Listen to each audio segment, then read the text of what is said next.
Para resolver el último caso, vamos a utilizar la siguiente afirmación. Como antes sean n y h grupos, y vamos a considerar que alfa es un homomorfismo de grupos de h en los automorfismos de n, y que beta también es un homomorfismo de grupos de h en los automorfismos de n, pero que existe un automorfismo de h, lambda, de tal manera que beta es la composición de alfa con lambda. ¿Sale? Entonces, si tenemos esas circunstancias, afirmamos que el producto semidirecto determinado por alfa es isomorfo al producto semidirecto determinado por beta. Así que vamos a definir una función de el segundo producto semidirecto en el primero, y va a estar definida de esta forma. Pues como lambda es un automorfismo, pues quiere decir que es biyectivo, entonces claramente phi es biyectiva. Entonces, ya que es biyectiva, pues realmente lo único que necesitamos verificar es que es un homomorfismo de grupos, así que vamos a ver qué hace con las operaciones. Entonces, si multiplicamos esto y después aplicamos phi, pues lo que obtenemos es, por definición, esto, y pues eso no toca la primera coordenada y la segunda la manda el lambda h1 h2. Ok. Ahora primero aplicamos phi a cada elemento y después aplicamos la operación vórtice, que vive acá. Muy bien. Entonces, por definición es esto, y luego aplicamos vórtice. Y vórtice, pues es simplemente aplicar alfa en lambda de h1, n2, y multiplicar los elementos de la segunda coordenada.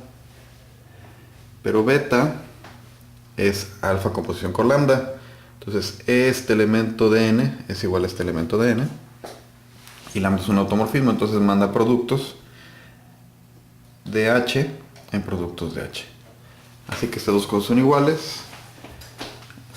Así que phi realmente es un homomorfismo de grupos, y como vimos que era biyectivo, es un isomorfismo. Bien, vamos a calcular el último producto semidirecto, la última clase de isomorfía, que corresponde a un grupo de orden 12.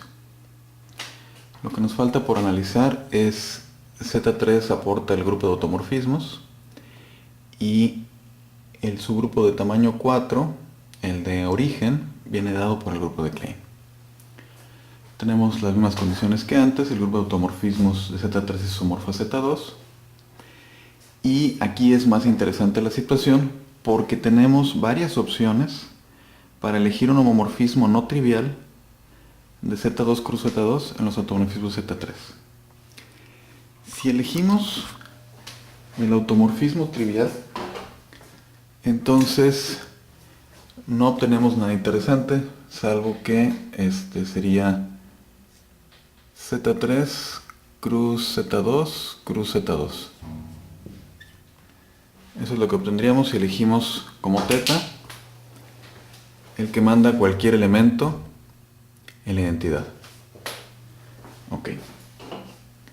Debemos intentar algo más interesante. Entonces hay otras tres posibilidades para enviar a el grupo de Klein en Z2, en los automorfismos Z3. Aquí están analizadas. Una vez que están determinados dos elementos, pues el tercero está automáticamente. Es decir, simplemente tengo que sumar aquí y aquí para ver que alfa de 1 a 1 pues va a la función que cambia de signo. Ahora, todos esos homomorfismos se pueden obtener a partir de alfa mediante un automorfismo de Z2 cruz Z2. Es decir, beta es lo mismo que alfa composición con lambda, donde lambda es un automorfismo de Z2 en cruz Z2. Gamma es alfa composición con, digamos, mu, y donde mu es un automorfismo Z2 en el cruz Z2. Entonces estos tres homomorfismos determinan hasta isomorfía el mismo grupo. Entonces en realidad aquí no hay tres, sino solamente una clase de isomorfía que va a surgir. Entonces vamos a fijar alfa, donde alfa está determinado por estas valoraciones, y entonces podemos repetir argumentos ya considerados. Ahorita simplemente los mostramos, pero son similares a los del caso anterior, y la conclusión importante es que ahora el grupo que contiene a este elemento y al triple cero es el centro de este nuevo grupo. Ok. Queremos escribir la retícula de subgrupos. Esto sí nos va a costar bastante más trabajo. Repetimos los argumentos de antes. Vemos que sobre el centro nos queda un subgrupo isomorfo a S3. Y de la retícula de subgrupos vamos a poder calcar mediante el teorema de correspondencia biyectiva de lo azul que está aquí a lo azul que aparece en esta retícula de subgrupos. Ahora, aquí necesitamos más información. Entonces, pues, pareció que lo más simple era analizar los elementos para verificar que los siguientes argumentos estén correctos. Así que vamos a proceder. P sub 1, P sub 2 y P sub 3 son las preimágenes bajo el epimorfismo canónico que va a ir de este en su cociente.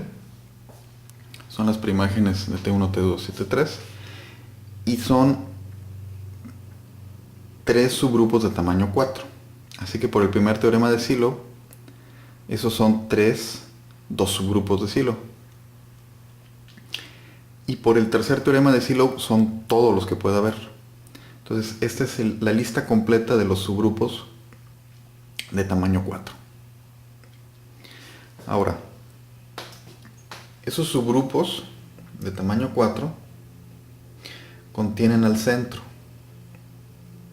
Entonces quiere decir que si los vemos mediante el clásico diagramita de Venn, tenemos a P sub 1, P sub 2 y P sub 3 que se intersectan en Z, que tiene dos elementos. Entonces P sub 1 aparte de Z tiene dos elementos, P sub 2 aparte tiene dos elementos y P sub 3 tiene aparte dos elementos.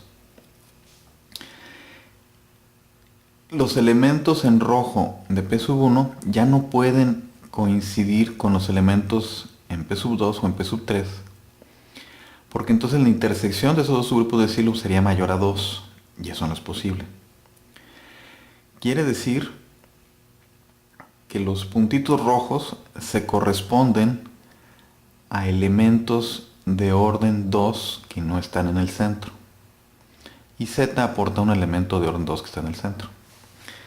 Entonces hay 7 elementos de orden 2, como lo pusimos en la tablita de acá, y esos 7 elementos dan origen a 7 subgrupos de tamaño 2. El distinguido, el especial es Z. ¿Sale? Esos subgrupos están generados por los elementos que están marcados en rojo.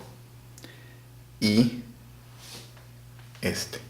Entonces este da origen a Z. Y los otros 6 dan origen a los de color rojo. Muy bien.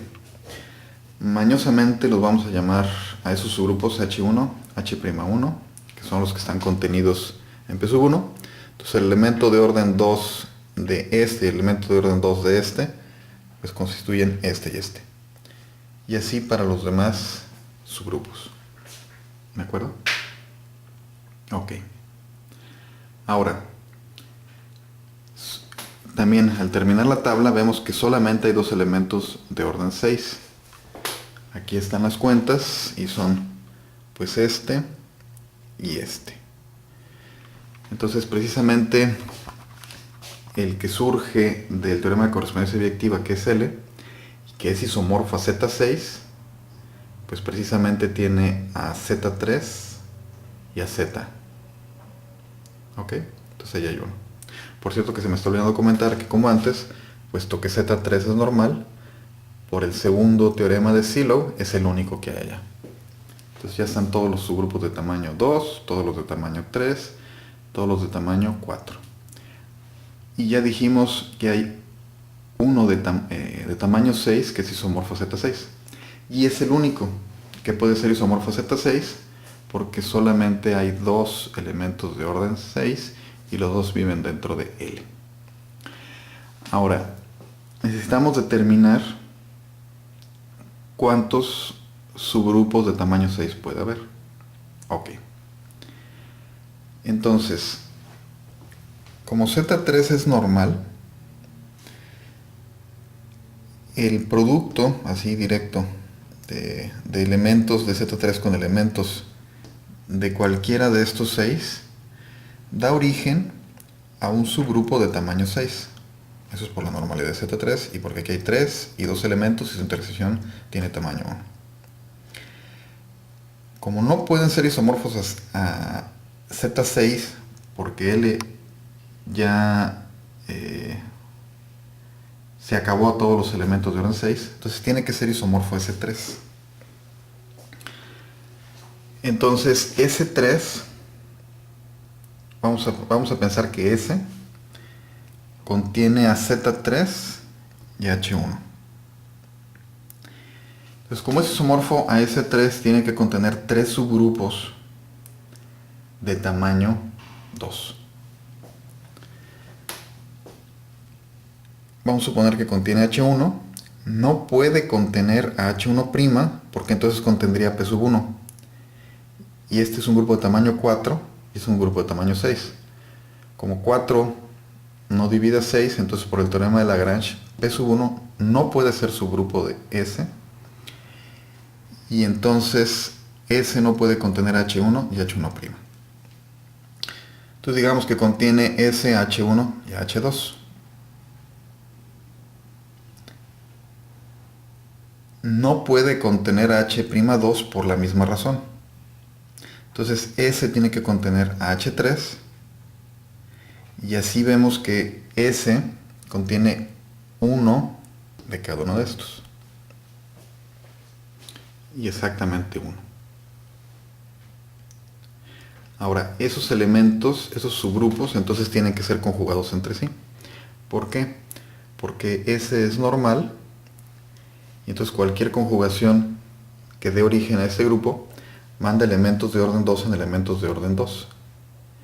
Como es normal, todos los conjugados van a estar dentro de S, y entonces H1, H2 y H3 están en la misma órbita de conjugación bajo elementos de S y bajo elementos del grupo completo de 2 elementos. Ok. Entonces H'1, Z3 por H'1, tiene que dar origen a otro subgrupo de tamaño 6, que es S'. S' va a contener a los elementos que estén en la órbita de conjugación de H1'. Y sabemos que solamente va a tener un elemento en la órbita de conjugación por cada grupo.